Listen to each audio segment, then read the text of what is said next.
Um rei que desejou uma mulher que já era casada.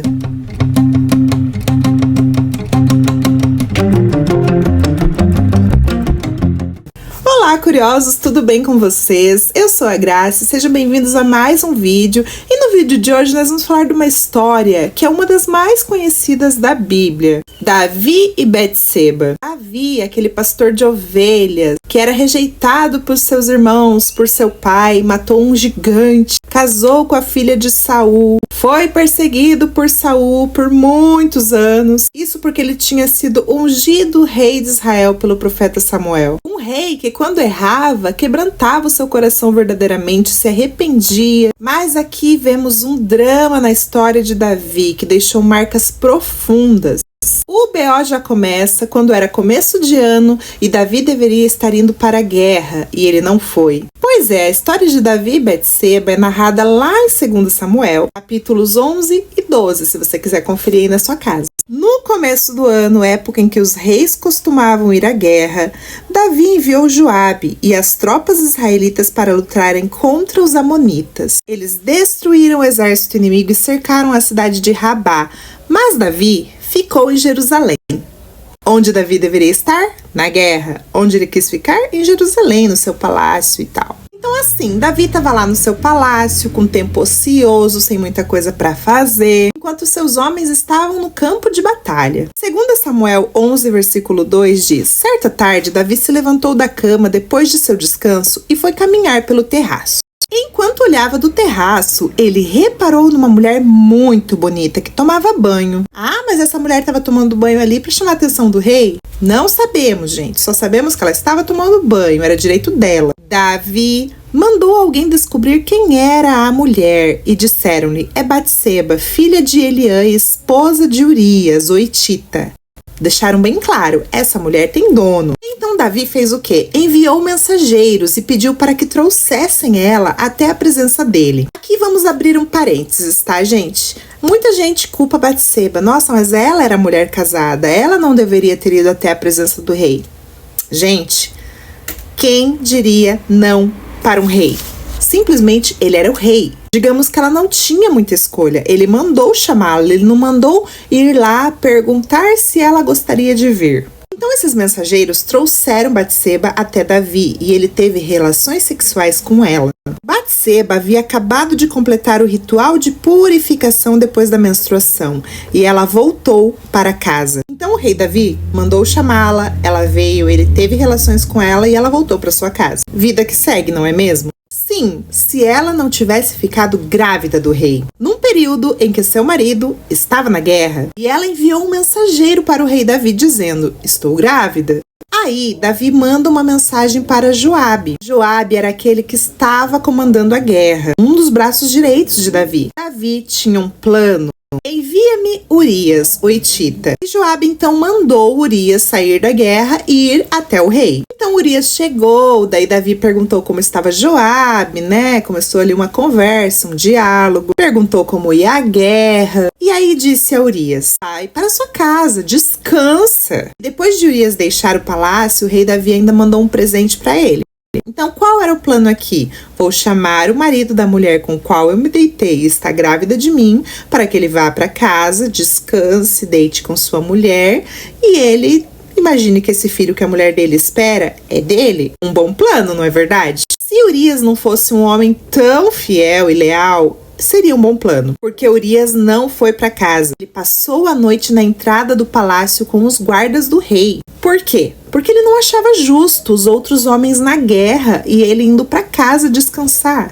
Eu acho que ele nem entendeu muita coisa, sabe? Por que só ele foi chamado? Imagina o que passou na cabeça dele. Mas então, Davi soube que Urias não foi para casa, não se deitou com a esposa, mandou chamar Urias de novo. E disse: Urias, o que aconteceu? Depois de ter ficado tanto tempo fora, por que você não foi para casa ontem à noite? Imagina o desespero interno de Davi. Ele queria que aquela situação fosse resolvida, sim, sem ninguém morrer, né? Sem que a reputação dele fosse abalada. Urias respondeu: a arca e os exércitos de Israel e de Judá estão em tendas, e Joabe, meu comandante, e seus soldados estão acampando ao ar livre. Como poderia eu ir para casa, beber, comer, me deitar com minha esposa? Juro diante do rei que jamais farei uma coisa dessa.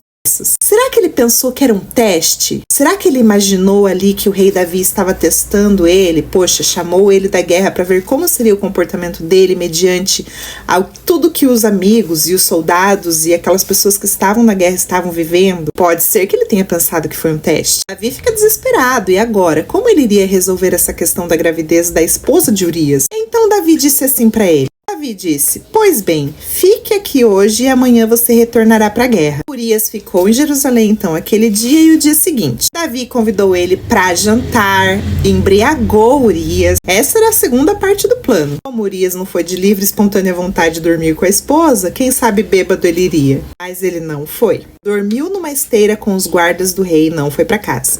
O plano de Davi não estava dando certo, então ele trama a morte de Urias. Na manhã seguinte, depois de perceber que Urias realmente era muito leal, ele escreveu uma carta a Joabe. Joabe, o comandante que estava lá na guerra, e mandou que Urias entregasse essa carta a ele. Nessa carta tinha uma instrução. Coloque Urias na linha de frente, onde o combate estiver mais intenso. Depois recue para que ele seja morto. Ou seja, abandone Urias para morrer sozinho. Joabe, que era simplesmente alguém que recebia ordens e cumpria essas ordens, fez isso exatamente como Davi mandou.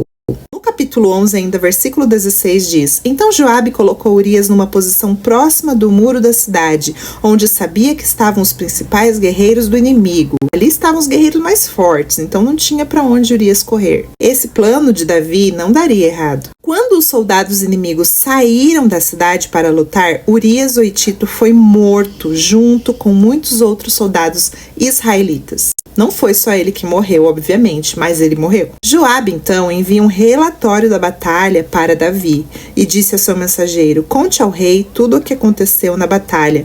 Pode ser que ele fique irado e pergunte: por que as tropas se aproximaram tanto da cidade? Não sabiam que atirariam contra eles dos muros? E era para dizer também: seu soldado Urias, o Hitita, também foi morto. O mensageiro, então, foi para Jerusalém. Deu um relatório completão para Davi.